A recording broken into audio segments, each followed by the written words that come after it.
जय हिंद दोस्तों। जो भी राजीव दीक्षित जी को अपना आदर्श मानते हैं उनसे निवेदन है कि वीडियो को लास्ट तक देखें, शेयर करें। अगर आप इस लड़के से सहमत हैं तो नीचे कमेंट कीजिए। कुछ गलती हुई हो तो माफ़ी चाहते हैं। कमेंट करके अपना विचार ज़रूर बताएं। हेलो दोस्तों, लास्ट वीडियो आपने भरत को देखा होगा तो आप जानते होंगे इस शख्स को। लास्ट वीडियो में एलोपैथी और आयुर्वेदा पे हम लोगों ने काफ़ी चर्चा किया था, काफ़ी आप लोगों का प्यार मिला उस वीडियो पे। तो आज हमारे साथ भरत हैं। स्वागत है भरत आपको, आपका मेरे चैनल पे। और आज हम लोगों ने एक ऐसा मुद्दा, एक ऐसा टॉपिक लेके आए हैं हमारे चैनल पे जो कि बहुत ज़रूरी है, खास करके आजकल के युवा को जानना बहुत ज़रूरी है। हम एक ऐसे शख्स के बारे में बात कर रहे हैं, स्वर्गीय श्री राजीव दीक्षित जी के बारे में बात कर रहे हैं। और हम चाहते हैं भरत उनको आदर्श मानते हैं अपना, और काफ़ी उन्होंने अपने जीवन में काफ़ी बदलाव लाया है। ये स्टूडेंट है रिफॉर्मा के, बट इनके जीवन में मैंने खुद से देखा है, ये काफ़ी चीज़ों को मानते हैं, राजीव दीक्षित जी को आदर्श मानते हैं। और मैं चाहूँगा कि उनके बारे में कुछ बताइए। आप क्यों उनको आदर्श मानते हैं और क्या लोगों को संदेश देना चाहते हैं राजीव दीक्षित को। तो हम अभी कुछ दिनों से हमको पता चला कि मुझे लगता है कि आजकल के जो युवा हैं उनको नहीं पता उतना जितना कि विराट कोहली, मेरा मतलब है, और सेलिब्रिटी के बारे में पता होता है। और जो देश के हमारे वो थे नेता लोग थे, उन लोगों के बारे में जितना पता है तो उतना राजीव दीक्षित को कोई नहीं जानता। तो आप कैसे उनको अपना आदर्श कैसे बनाए, इतना मोटिवेट उनसे कैसे हुए, क्या बताना चाहेंगे आजकल के युवा को, मैं जानना चाहूँगा। जी, राजीव दीक्षित हमारे स्वर्गीय राजीव दीक्षित जी, जो कि स्वदेशी और भारत बचाओ आज़ादी के बहुत बड़े प्रवक्ता थे। उन्होंने आंदोलन छेड़ा हुआ था कि विदेशी कंपनियों को बाहर भगाओ और स्वदेशी अपनाओ, और बहुत बड़े विद्वान थे वो। उन्होंने तमाम जो नेता लोग थे, जो विदेशी कंपनियों की लूट मचाई हुई थी, एलोपैथ के खिलाफ जो दवाइयों की लूट मचाई हुई थी, उनके अगेंस्ट में थे। और उन्होंने काफ़ी आंदोलन छेड़ा था। उनका जो जन्म है वो बहुत सौभाग्यशाली है उत्तर प्रदेश की। उनका जन्म जी हमारे अलीगढ़ से हुआ है, हमारे प्रदेश के थे। उन्होंने प्रारंभिक शिक्षा जो है वो फिरोजाबाद से किया है, और फिर उन्होंने बीटेक इलाहाबाद यूनिवर्सिटी से, और फिर कानपुर ITI से भी उन्होंने अपनी ग्रेजुएशन, पोस्ट ग्रेजुएशन वहाँ से किया है। और बहुत बड़े विद्वान थे उन्होंने, और उन्हें जो महत्व मिलना चाहिए था हिंदुस्तान में, वो महत्व राजीव दीक्षित सर को नहीं मिला है। मैं उनसे बहुत ही इंस्पायर हूँ। और बहुत बड़े विद्वान थे, वो पॉलिटिक्स के अगेंस्ट में थे, जो पॉलिटिकल पार्टीज़ करती थी। उनकी मृत्यु एक बहुत बड़ा संयोग है कि उनका जन्म 30 नवंबर को हुआ 1967 को, और उनका मृत्यु भी उसी डेट 30 नवंबर को हुआ है। बहुत ही दुख की बात है कि उनकी मृत्यु, उनकी हत्या की गई थी। कोई भी वहाँ पे उस पर सरकार ने उस पर कुछ विरोध नहीं किया है। उन्होंने काफ़ी आंदोलन छेड़े हैं, और उनका हमारे जितने युवा हैं उन्हें ये सरकार से आवाज़ उठाना चाहिए कि उनका जो नाम है वो सरदार भगत सिंह के साथ जोड़ा जाए, महात्मा गांधी सर के साथ जोड़ा जाए, और जितने भी सुभाष चंद्र बोस हैं, जवाहरलाल नेहरू हैं, उनकी उपाधि दी जाए। उन्हें कभी कोई अवार्ड नहीं मिला है, कभी कुछ भी। उन्होंने देश प्रेम, समाज सेवा के लिए पूरी ज़िंदगी अपनी व्यतीत कर दी, और आखिरकार वो उनकी हत्या कर दी गई। क्यों हत्या कर दी गई है इसका भी अभी खुलासा नहीं हो पाया है। और बहुत ही बड़े हमारे समाज सेवक थे। उन्होंने काफ़ी अमेरिकन कंपनीज़ जो थी, फ्रांस की जो कंपनीज़ थी, यहाँ पे लूट मचाई हुई थी। भोपाल गैस कांड जब हुआ था तब वो हाईलाइट हुए थे।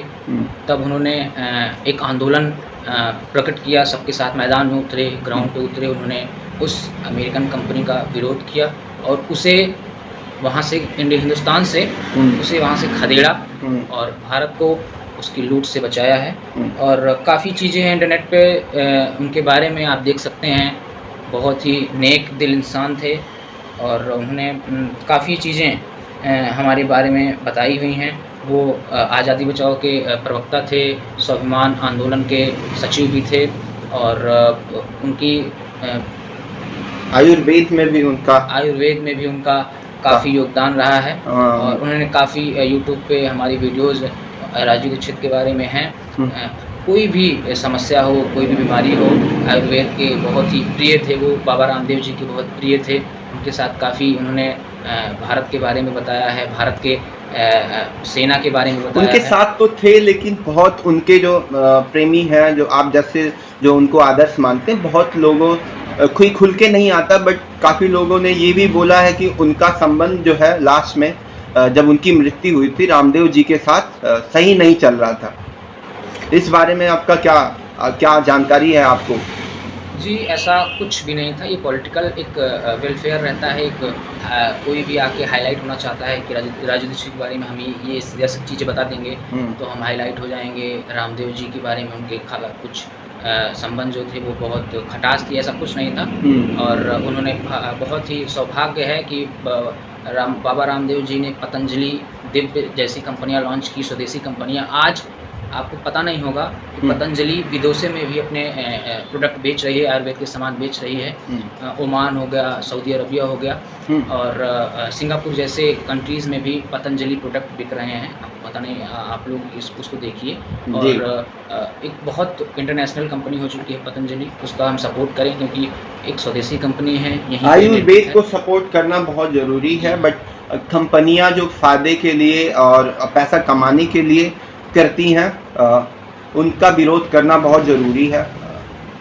एक बात और हम कहना चाहेंगे कि आयुर्वेद का जन्म जो है, जन्मदाता जो है हिंदुस्तान है, बट यहाँ से पूरे विश्व में जो आयुर्वेद भेजा जाता है वो तकरीबन 2.5% है, जो बहुत कम है। कि इससे अच्छे तरीके से चाइना हमारे यहाँ एक्सपोर्ट इंपोर्ट कर रहा है आयुर्वेद। 14% है पूरी दुनिया में, और सबसे ज़्यादा यूज अमेरिका में हो रहा है आयुर्वेद। वहाँ पे दवाइयाँ इसकी यूज हो रही हैं। 43% लोग अमेरिका में आयुर्वेद से अपने रोगों को ख़त्म कर रहे हैं। यूरोप में 34% लोग हैं, फ्रांस जैसे कंट्रीज़ में। और हालांकि हमारे पड़ोसी देश पाकिस्तान में भी आयुर्वेद का बहुत क्रेज़ बढ़ रहा है। बस इंडिया में जहाँ पे इसके निर्माता हैं, जहाँ पे ये खोजा गया है, जहाँ पे सबसे ज़्यादा इसके सोर्स हैं, वहाँ पे अभी इसका जो है पतन हो रहा है हिंदुस्तान में। हम लोग को जागना पड़ेगा और इस आयुर्वेद को, जो आज शायद कुछ दिन बाद ऐसा आ जाए कि कोई भी प्रोडक्ट हम लें या एलोवेरा जूस लें तो शायद उस पर भी हमें लगता है कि मेड इन चाइना आ जाए। तो ऐसा नहीं करने देना चाहिए, ऐसा नहीं करने देना चाहिए, क्योंकि ये बहुत बड़ी हमारे लिए बहुत बड़ा ये दुख की बात है कि made in China giloy juice बिकेगा, मेड इन चाइना टूथपेस्ट बिकेगा। तो ऐसा नहीं करना चाहिए। हमें आयुर्वेद को बहुत सपोर्ट करना चाहिए। और पतंजलि को ख़ास तौर पे हम नहीं बोलेंगे सपोर्ट करें, बस एक स्वदेशी है तो डाबर को भी स्वदेशी है, तो इस चीज़ों को सपोर्ट करना चाहिए। आयुर्वेद की ज़्यादा से ज़्यादा चीज़ें हमें लेनी चाहिए। और जी, किसी पर्टिकुलर कंपनी को यहाँ पे सपोर्ट नहीं किया जा रहा है। सही चीज़ें जो हैं उसको आप समझिए और उसको लाइए अपनी लाइफ में। और एक बहुत हाईलाइट अभी चल रहा है, यूरो में एक कॉन्फ्रेंस हुआ था, रोनाल्डो द फुटबॉलर, उन्होंने कोको कोला की बोतल जो है उठा के साइड में क्या किया, 4 मिलियन का कोको कोला कंपनी को लॉस हो गया। जी, यही चीज़ें हम आप दुनिया में देख रहे हैं कि रोनाल्डो एक बहुत बड़े फेमस फुटबॉलर हैं, बहुत पैसा उनके पास है, वो बहुत रुपए कमा रहे हैं, बट उस 2 बोतल को जो उन्होंने रिमूव किया, जो हटाया वहाँ से स्टेज से, कितना लॉस हुआ। और सबने उसका सपोर्ट भी किया है। जी, यूरोप में भी सपोर्ट हुआ है, रोनाल्डो का सपोर्ट बट ये बात मैंने अभी रिसर्च किया था राजीव दीक्षित जी के बारे में। उन्होंने इस बात को 10 साल पहले ही, कितने साल पहले उन्होंने इस बात को बोला कि कोल्ड ड्रिंक जो है टॉयलेट साफ करने के लिए है, इसके लिए है, कितना कुछ बोला। आप क्या बोलना चाहेंगे? उनका सपोर्ट क्यों नहीं किया लोगों ने? उन्होंने 1990 में ही एक ऑफिशियल प्रवक्ता के रूप में उन्होंने बताया था कि कोको कोला सिर्फ और सिर्फ टॉयलेट क्लीनर है, फर्श साफ करने के लिए है, अपने कहीं भी दरवाज़ा है कुछ वहाँ पे लगा हुआ उसको साफ करने के लिए, इसी चीज़ के लिए उन्होंने बताया था। तब उनका बहुत विरोध हुआ था हिंदुस्तान में। लोग रोड पे आ गए थे उनका विरोध करने के लिए, कोको कोला के बारे में आप ऐसा बोल रहे हैं, हम उसे पीते हैं या कुछ भी करते हैं, तो उनका बहुत विरोध होता है हिंदुस्तान के बारे में। क्यों हुआ था? क्योंकि हमारे हिंदुस्तान के लोग अभी उतना जागरूक नहीं हैं। विदेशी कंपनियां हैं, तमाम एड्स दे रहे हैं हालांकि रोनाल्डो ने भी इसका ऐड किया है, कोको कोला का ऐड किया है। हाँ, बहुत पहले उन्होंने भी किया है। लेकिन एक बहुत बड़े फुटबॉलर हैं। अभी उनको जब चीजें पता चली तो उनको लोग फॉलो करते हैं। अगर वो गलत चीज को अपनाएंगे तो लोगों का जो उन पे विश्वास है वो गलत प्रभाव पड़ेगा लोगों को। तो ये सही चीज एक उन्होंने किया है, बहुत सही चीज किया है। इस चीज से ऐसे ही इंडियन भी जो लेजेंड हैं, जो पर्सनालिटी हैं, उन लोगों को भी इन चीज़ों का सपोर्ट करना चाहिए। हमारे इंडिया में भी हम लोग उनको लेजेंड मानते हैं, हम लोग उनका सपोर्ट करते हैं। वो लोग भी ये चीज़ें करते हैं, ऐसे ऐड करते हैं, ऐसे एडवर्टाइजमेंट करते हैं। उन सब चीज़ों से उनको थोड़ा दूर होना चाहिए कि क्या सही है क्या नहीं। हम लोग आंख बंद करके उनका सपोर्ट करते हैं, उनकी चीज़ों को अपना लेते हैं क्योंकि वो हमारे लिए हीरो हैं, हम उनको मानते हैं। तो ये चीज़ें इंडियन सेलिब्रिटी को भी समझना चाहिए और जो है ऐसे एक्ट्स नहीं करने चाहिए जो पैसे के लिए एक्ट कर दिए, बट उसका जो है नुकसान हम आम जनता लोगों को होता है, आम लोगों को होता है। इसी चीज़ों पे उनका विरोध था जी कि 1 रुपए के शैम्पू का प्रचार 10 करोड़ रुपए लेके कोई सेलिब्रिटी कर रहा है तो वो 1 रुपए का यूज़ करेगा। एक साबुन 10 रुपए के साबुन का प्रचार किया जा रहा है, उसमें बताया जा रहा है कि इसमें सिल्वर कॉइन्स निकलेंगे, डायमंड्स निकलेगा। ऐसी चूतिया बनाया जा रहा है कि 10 रुपए के साबुन में सिल्वर कॉइन्स कैसे निकल सकते हैं। एक चिप्स में आप लैपटॉप जीत सकते हैं, एक नूडल्स के पैकेट में आप इतने मोटरसाइकिल जीत सकते हैं, लैपटॉप जीत सकते हैं। तो ये ऐसे भ्रामक प्रचार को हमारे लोगों से बचाने के लिए राजू दीक्षित सर ने बहुत ही बड़ा आंदोलन छेड़ा हुआ था, पर वो हालांकि सफल भी रहा है, लेकिन उनकी मृत्यु के कारण अभी भी बहुत सारे लोग हैं जो उनका सपोर्ट करते हैं और एक बहुत लोग भारत स्वाभिमान का जो है सपोर्ट करते हैं। जी हाँ, और आंदोलन करते हैं। एक चीज़ और है कि जब वो एक बार अपने नीदरलैंड गए हुए थे, उन्होंने अपना एक प्रोजेक्ट, कोई प्रोजेक्ट था, उन्होंने अपना वहाँ एक प्रोजेक्ट रखा था इंग्लिश लैंग्वेज में। इंग्लिश लैंग्वेज में उन्होंने प्रोजेक्ट को वहाँ पे रिप्रेजेंट किया था। तो अच्छा, उन्होंने इंग्लिश में, तो उन्होंने, बट उनको तो नफरत थी इस लैंग्वेज से। वहाँ पे बात सुनिए, वहाँ पे वहाँ पे लोगों ने उनका विरोध किया कि आप हिंदुस्तान के हैं तो अपनी मातृभाषा में ही अपनी लैंग्वेज में ही आप इस बात को रखें। तो राजू दीक्षित ने बताया था कि हम तो रखेंगे, हम तो हिंदी में बोलेंगे, बट आप समझ नहीं पाएंगे, आप उस चीज़ का महत्व नहीं निकाल पाएंगे। तो उन्होंने बताया कि यहाँ पे ट्रांसलेटर वगैरह मौजूद है, आप अपनी मातृभाषा में ही बोलिए। तब उन्हें पता चला, उन्हें अपने रियलाइज़ हुआ कि अपने कुछ भी करना हो, अपने लाइफ में बड़ा करना हो तो अपनी मातृभाषा में करिए। और उन्हें तब से एक और आंदोलन छोड़ा था कि अपनी मातृभाषा को आगे लाइए। इंग्लिश को हम लैंग्वेज के तौर पे कभी भी नहीं देखे हैं। हिंदुस्तान में कोई भी शख्स हो, उसे एक लैंग्वेज के तौर पे कभी भी नहीं देखा गया है, उसे एक स्किल के तौर पे रखा गया है कि अगर आपको इंग्लिश नहीं आ रही है तो आप ख़राब हो, आप कुछ नहीं कर सकते हैं। ये सब गलत बातें हैं आने वाले टाइम पे, लेकिन ऐसा नहीं है, क्योंकि एक बहुत बड़ा शो है हमारे हिंदुस्तान में जो हिंदी पे ही है। वहाँ पे तमाम बड़े बड़े लोग, इंग्लिश वाले लोग आना चाहते हैं, ऑफर्स देते हैं कि हम आएंगे, हम आएंगे, हम आएंगे। ये जो गुरुकुल शिक्षा का क्या आप इससे क्या समझते हैं और आपको क्या लगता है अभी का जो इंडियन भारतीय शिक्षा है उसमें बदलाव होना चाहिए? जो हमारा कल्चर, हमारे जो चले आ रहे हैं इतने दिनों से गुरुकुल शिक्षा, राजू दीक्षित सर ने एक उठाया था इंडियन एजुकेशन के बारे में कि हम अंग्रेजों का इंडियन एजुकेशन यूज कर रहे हैं। हाँ, लॉर्ड मार्कले कौन था जो बना था? अरे तो वो चीज़ें हमारे पास जब पूरे विश्व में विद्यालय नहीं थे, स्कूल नहीं थे, कॉलेज नहीं थे, तो हमारे यहाँ गुरुकुल चल रहे थे। खुद जो स्टूडेंट रहते थे, जो विद्यार्थी रहते थे, खुद जाते थे, खाना बनाते थे, लकड़ी लाकर, खुद अपने बाल काटते थे और उनका एक प्रोफेशनल ड्रेस रहता था भगवा कलर का, और एक चुरकी रहती थी, बाल नहीं रहते थे, कोई फैशन नहीं रहता था, कोई ड्रेस कोड नहीं रहता था, आपको कोई बुक नहीं रहता था जी। जो चीज़ें आप बाहर जंगल में रह के सीख रहे हैं वही आप चीज़ें अपने लाइफ में लीजिए।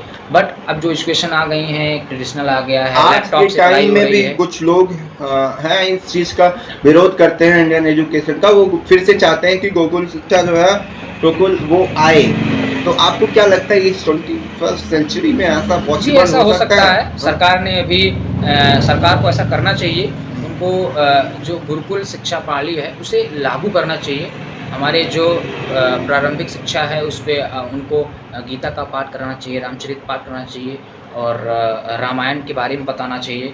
तो इससे एक जो सनातन धर्म है वो हम लोग में जो एक पहले हम लोग गुरुकुल के बारे में हमें बहुत जो युवा हैं उनको पता नहीं होगा, तो उसके बारे में पता चलेगा जी। कि एक नौकरी के पीछे ही ना भगें, कि हमारा जो एम रहता है, जो इस एजुकेशन सिस्टम है हमारा, उसका एक ही मतलब है कि हम एक डिग्री प्राप्त करें, उसके बाद जो उसके है बाद एक नौकरी पीछे नौकरी लग जाए। करके तो अपना राजू जीवन- दीक्षित के यही विरोध था कि जितना आप खर्चा कर रहे हैं अपनी नौकरी में, अपने एजुकेशन में, नौकरी पाने के लिए आप जितना खर्चा कर रहे हैं अपनी पढ़ाई में, अपने एजुकेशन सिस्टम में,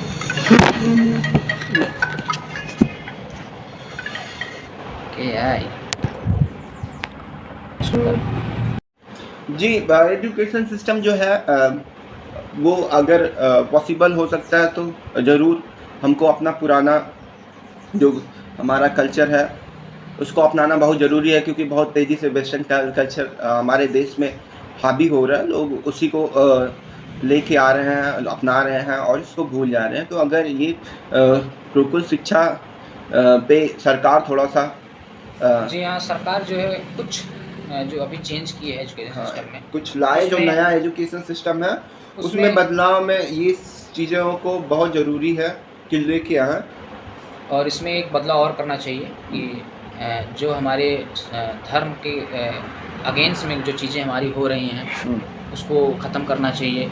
एक प्रणाली अपने गवर्नमेंट में करना चाहिए। तमाम विद्यालय जो चल रहे हैं, तमाम कॉलेज जो चल रहे हैं, तमाम चीज़ें जो हो रही हैं, वहाँ पे वेस्टर्न कल्चर आ रहा है, तो वहाँ पे अपने खुद का कल्चर आना चाहिए। क्योंकि इंडिया में पहले जब हमारे गुरुकुल थे, हमारे विश्वविद्यालय थे, हिंदू काशी विश्वविद्यालय, विदेशों से यहाँ पे पढ़ने आते थे, यहाँ पे कल्चर के बारे में जानने आते थे, आयुर्वेद के बारे में जानने आते थे। तो आज वो चीज़ें नहीं दिख रही हैं। हम MBBS की पढ़ाई, हम M.Tech करने बाहर जा रहे हैं, हम कोई भी पढ़ाई करने बाहर जा रहे हैं, क्यों जा रहे हैं? इसको सरकार को सोचना चाहिए। राजू दीक्षित का यही विरोध था कि भारत ₹1 में $1 था, तो आज $70 में $1 कैसे हो गया है? ये सारी चीज़ें यही हैं विदेशी कंपनियों का हम त्याग करना चाहिए, उन्हें भगाना चाहिए और हम अपने माइंड में सर्च करें कि कौन सी स्वदेशी हैं, उन्हें यूज़ करें। और इससे कोई भी फ़ायदा नहीं है विदेशी कंपनियों से। हमारा ही लॉस है, हमारी इकोनॉमी घट रही है, हम पीछे जा रहे हैं, हमारे जो बड़े-बड़े सपने हैं वो पीछे जा रहे हैं। तो ऐसा नहीं करना चाहिए। स्वदेशी चीज़ें अपनाइए और जितना हो सके, जितना पॉसिबल हो, ऐसा पॉसिबल तो नहीं हो सकता है कि आप जितना पॉसिबल हो वो सारी चीज़ें स्वदेशी लीजिए, खादी ग्रामोद्योग के कपड़े पहनिए और ज़्यादातर जो वेस्टर्न कल्चर के कपड़े हैं उन्हें अवॉइड करिए। और भारत में जो साड़ी वगैरह है, बनारसी साड़ी है, उसे अपने घर में ले आइए, कपड़ा ले आइए। गांधी ग्रामीण उद्योग के कपड़े हैं, तो ये सब चीज़ें अपनाइए, तभी हमारे देश में कुछ तरक्की आएगी, तभी रुपया आगे बढ़ेगा। नहीं तो डॉलर ऐसे बढ़ते चले जाएंगे। जितना आप बाहर की कंपनियों को यूज़ करेंगे, उनके साबुन को, उनके शैम्पूज़ को, उनके फ़ोन्स को, उतना ही आप पीछे जाते चले जाएंगे। और सरकार यही आह्वान कर रही है कि स्वदेशी अपनाइए। जी, मैं जो है राजीव दीक्षित जी को एक पोयम के माध्यम से आप लोगों को बताना चाहता हूँ कि जो आज के युवा हैं उनको जानना चाहिए। एक पोयम है इंग्लिश में, BA फर्स्ट ईयर जो BA में जो भी इंग्लिश लिटरेचर का सब्जेक्ट लिया होगा, शेक्सपियर जी का एक पोयम है सोनेट 18। उसमें जो पहला चैप्टर है उसमें उन्होंने जो है अपने एक दोस्त को मौसम से जो है कंपेयर किया है। और वो बताते हैं कि उनके दोस्त के जो विचार हैं वो तो नहीं रहे, बट वो उनकी अच्छाइयाँ जो है, मौसम जो है बदलता रहता है, कभी बारिश होती है, कभी गर्मी होती है, कभी वो होती है, बट जो पवित्र एक विचार होता है वो कभी भी नहीं मरता। और उन्होंने उस कविता के माध्यम से बताया था कि जब भी लोग इस कविता को पढ़ेंगे तब उनके जो है दोस्त के पवित्र विचारों को जानेंगे। उसी तरह मैं राजीव दीक्षित जी का बहुत रिस्पेक्ट करता हूँ। वो नहीं रहे, बट उनकी जो विचारधारा थी वो एक महान आत्मा थे और उन्होंने देश के लिए बहुत कुछ किया है। उन्होंने सब कुछ अपना जो है देश के युवा के लिए और विरोध किया है, सच्चाई के लिए विरोध किया, गलत चीज़ों के लिए विरोध किया है, सच्चाई का समर्थन किया है। तो मैं यही चाहूँगा जो भी इस वीडियो को देख रहे हैं वो ज़्यादा से ज़्यादा शेयर करें लोगों में, क्योंकि आजकल के युवा को जानना बहुत ज़रूरी है कि भैया ये राजीव दीक्षित कौन है। 1 साल पहले, 6 महीने पहले मुझे भी नहीं पता था, क्योंकि आजकल कोई भी ऐसे व्यक्ति को नहीं जानना चाहता कि जो हमारे देश के लिए क्या कुछ किए। कोई भी, आप सब अपने काम से काम में रहते हैं, देश में क्या हो रहा है, क्या चल रहा है, सही चीज़ों को कोई समर्थन नहीं करना चाहता, बट इन चीज़ों को समझना होगा। और उसी से मैं बोलना चाहूँगा, जो शेक्सपियर की पोयम थी, राजीव दीक्षित जी की बुक है, उसको पढ़ें। वो उनके विचार तब तक जिंदा रहेंगे जब तक बुक रहेगा, और जो उनकी विचार थे, पवित्र विचार थे, वीडियोस के माध्यम से यूट्यूब पे आप जाइए, उनके बारे में जानिए, और उनकी जो चीज़ें आपको अच्छी लगे अपनी लाइफ में उसको उतारिए। और यही सारी चीज़ें जो है हम अपने वीडियो के माध्यम से सभी युवा को जागरूक करना चाहते हैं। और जो लोग सपोर्ट करते हैं राजीव दीक्षित जी को, उनसे मेरा निवेदन है कि इस वीडियो को शेयर करें और पूरा वीडियो देखें और लोगों को बताएं कि भैया ऐसा नहीं है कि हमारा देश पीछे है किसी देश से। सपोर्ट करना होगा। और धन्यवाद। अगर आपको वीडियो अच्छी लगती है तो इसको शेयर कीजिए, और धन्यवाद।